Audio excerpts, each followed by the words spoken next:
첩보원 고용을 해가지고는 한계가 있겠다 하면은 완전히 신분을 가장해서 가는 경우가 있습니다. 대신에 이런 블랙은 외교관이 아니기 때문에 잡히면은 어떻게 되겠습니까?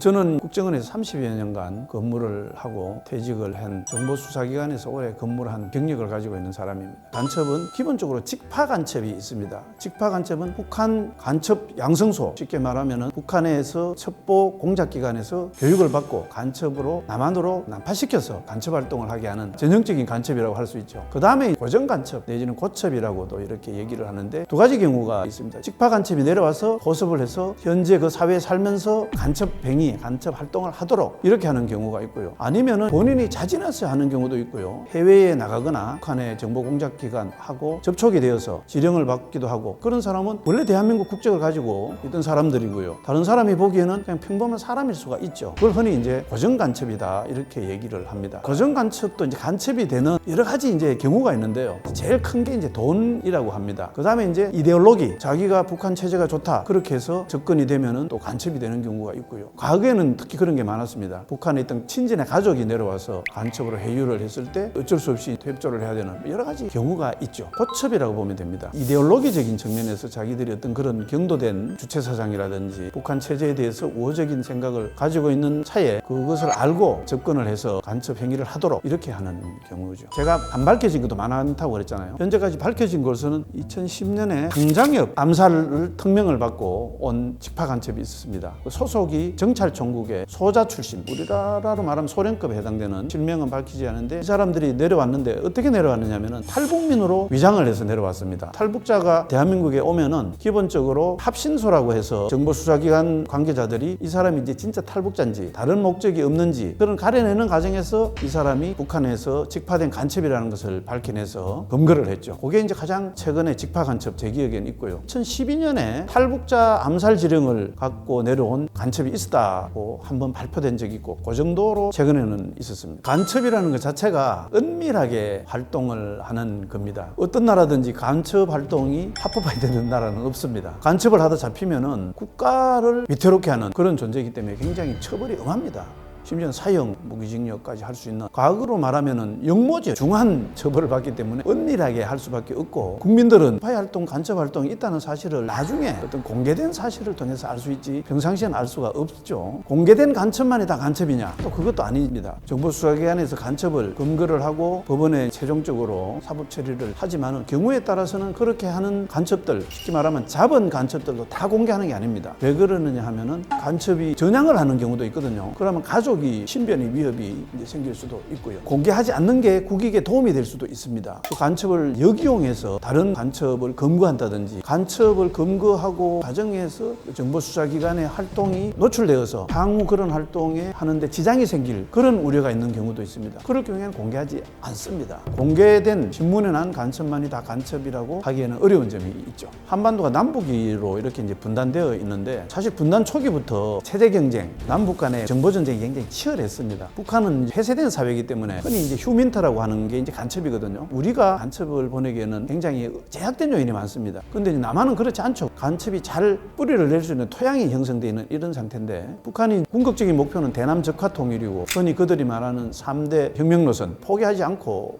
있는 상태에서 끊임없이 그동안 많은 간첩들을 난파시키고 고첩들을 심어 왔었습니다. 그러다 보니까 현재도 곳곳에 직파 간첩 내지는 고첩들이 만월이라고 추정을 하고 있습니다. 지금은 오픈이 돼도 너무 오픈이 돼 있기 때문에요. 인터넷 뒤지면은 대한민국의 엔간한 자료들은 다 접근이 가능하고 그렇게 해서 그런 목적의 간첩들은 많이 줄었지 않았을까. 체제의 건강성이 너무 이제 강해졌기 때문에 과거와 같은 전선동 가지고 쉽게 국민들이 그렇게 현혹되지 않고 과거보다는 줄었지만 여전히 있다. 왜 있느냐 하면 북한의 대표적인 첩보 공작기관 과거에는 원래 여러 정보기관으로 분산되어 있던 것을 김정일이 정찰총국으로 묶어놨습니다. 정찰총국에서 천안함 폭침이라든지 강장엽 암살주라든지 이런 것도 이제 내려보내는 데가 정찰총국이고요. 그 다음 이제 대외연락부라고 해서 밀봉 교육을 시켜서 별도의 난파 간첩을 내려보내는 방첩 공작기관이 여전히 지금 존재를 하고 있거든요. 그런 기관에서 이제 간첩을 난파시키고 또 남한의 고첩을 심고 있으리라 정보 수사기관은 보고 있습니다. 암살들이 많았습니다. 지금은 암살보다는 지하 조직 구축에 굉장히 많이 공을 들이는 걸로 이렇게 봐집니다. 이번에 창원 사건 같은 것도 일종의 이제 지하 조직 구축이거든요. 궁극적으로 북한이 목적하는 바는 남한에 거대한 지하 조직을 만들어서 체제를 흔들고 이제 적화 통일을 하겠다, 이런 목적인 걸로 이제 보여집니다. 이제 간첩 지령이 대표적인 게 과거에는 대남방송, 지금은 들을 수 있는데 대남방송 때 숫자를 불러주는 경우도 있고요. 1, 5, 7, 8 쭉 불러주거든요. 이 간첩에 보내는 지령입니다. 이제 난수표를 통해서 숫자를 맞춰보면은 누구 몇 번 간첩에게는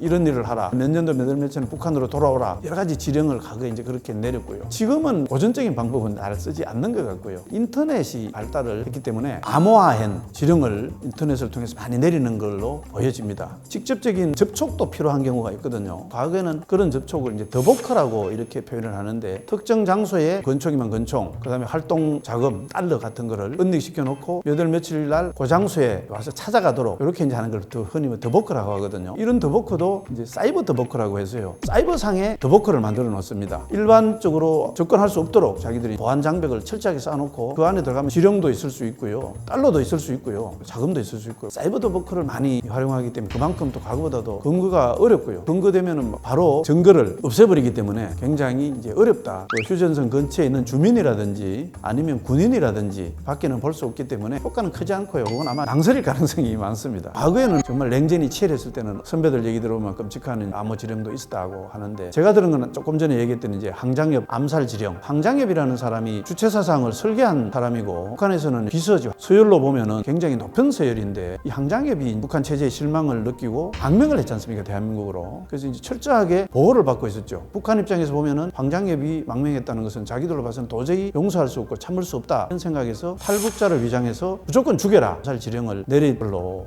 해서 그걸 잡고 국민들한테 공개도 했죠. 그거는 사람을 죽이는 암살 지령이 있구나. 북한 간첩이 싸움을 잘한다, 꼭 그렇다고 보기는 없고, 대신에 이제 북한은 밀봉 교육을 통해서 상당 부분, 어떻게 보면 우리나라보다도 더 오랜 기간 이런 간첩 교육을 받고요. 그 다음에 사격술이라든지 경우에 따라서는 사람을 죽일 수 있는 기술이라든지 이런 것들 이제 교육을 받거든요. 그리고 정찰총국 같은 경우는 군인들도 있고요. 그렇기 때문에 싸움을 잘한다는 것이 부정할 수는 없지만은, 그렇게 특출나게 싸움을 잘하는 사람이 간첩이 된다, 그거는 조금 차이가 있습니다.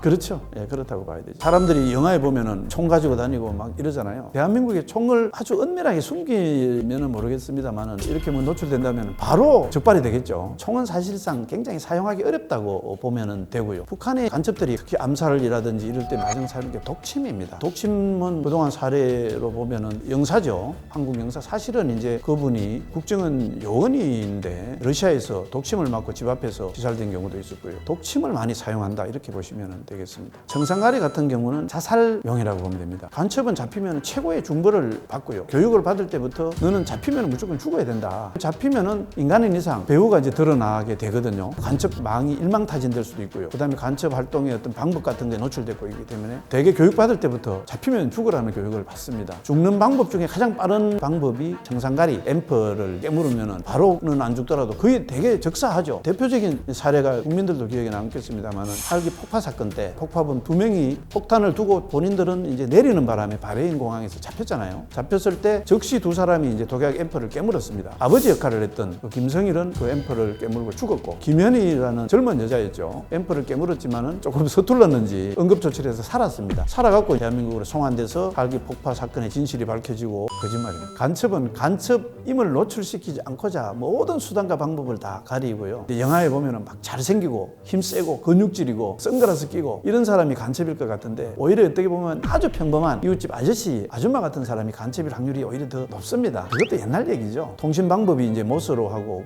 세계 어느 나라든지 했는데, 지금은 모스 쓰는 사람 없습니다. 검거를 했을 때 그런 특징적인 것을 보고 확신을 더 가질 수 있지 않을까, 그 정도라고 보면 될 것 같습니다. 있다고 봐야 되겠죠. 국정원도 해외에 정보 요원을 파견을 하게 됩니다. 전 세계 어느 나라든지 다 하게 되거든요. 다만 이제 제약이 있는 것은 북한은 현실적으로 지금 어렵습니다. 너무 폐쇄된 사회이기 때문에 너무 위험해서 어려운데, 다른 나라는 갈 수 있는데 갈 수 있는 방법이 2가지가 있습니다. 첫째는 전 세계 어느 나라 정보기관이든지 화이트라고 해서요, 공개적으로는 아니지만은 그 나라 정보기관의 요원이다, 이렇게 아예 통보를 하고요, 이제 정보 활동을 하기 위해서 갑니다. 그렇게 가서 그 나라 정보기관과 서로 정보 공유도 하고요, 협조도 하고 이렇게 하는데, 이 사람들은 외교관 신분을 가지고 갑니다. 대신에 그렇게 가면은 그 나라에서 감시가 심하겠죠. 외교관들에 대한 감시도 심한데 정보기관에서 자기 나라에 왔다는 것은 뭔가를 얻기 위해서 왔기 때문에 감시가 심하기 때문에 실제로 할 수가 없습니다. 거의 주로 정보 협조 활동, 협력 활동 이런 걸 많이 하죠. 정보를 얻기 위해서는 또 다른 방법으로 어떤 걸 쓰느냐 하면은 에이전트라고 해가지고 첩보원을 고용해서